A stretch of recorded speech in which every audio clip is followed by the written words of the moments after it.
જય શ્રી કૃષ્ણ બા. જય શ્રી કૃષ્ણ ભાઈ. છોકરા અમને ભણી ગણી હોશિયાર બને ને ડોક્ટર બને ને માસ્ટર બને એવો મારા આશીર્વાદ છે. શું નામ તમારું બા? મારું નામ શારદાબેન. શારદાબેન. ગામ કયું? ગીર હળમતિયા. ગીર હળમતિયા ગામ. અને તમે અને દાદા બે જ છો પરિવારમાં? પરિવાર બે અમે. દીકરા દીકરી? દીકરી 4 છે. હા રહે છે. દાદા ક્યાં ગયા છે ત્યારે? એ અટાણે ધંધો કરવા ગયા. શું કામ કરે? એ 2 કિલો ખમણ લઈ જાય ને 1 કિલો ઈદડા લઈ જાય વેચવા ગયા. એટલે ક્યાંથી લઈ?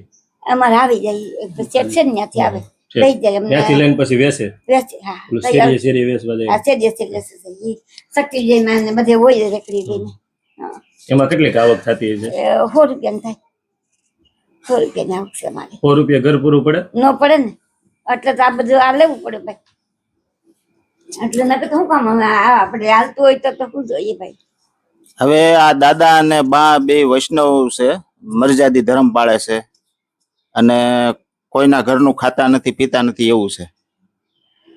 ને અમારું ટ્રસ્ટ 1/1/2023 જ્યારે સ્થાપના થઈ ત્યારે પહેલી કીટ આ દાદાને ને બાને આપી હતી.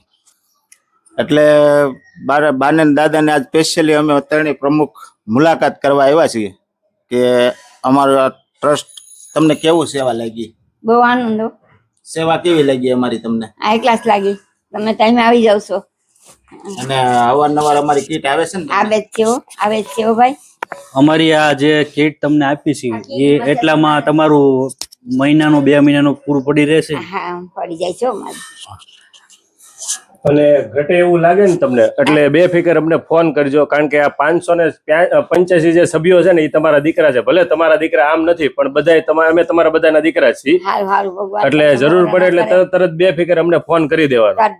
અત્યારે લગ્ન પ્રસંગ ને એવું કઈ પણ કામકાજ હોય ને ત્યારે રસોઈમાં ને એમ જાય છે, પણ તેનો ધર્મ મરજાદી હોવાના કારણે ત્યાં જમતા નથી. ઘરે આવીને પોતે રાંધીને પછી જમે છે.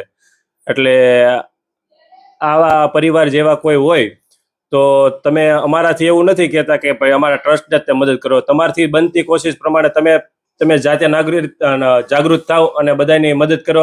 ત્યારે અમે કરિયાણાની કીટ આપીએ છીએ.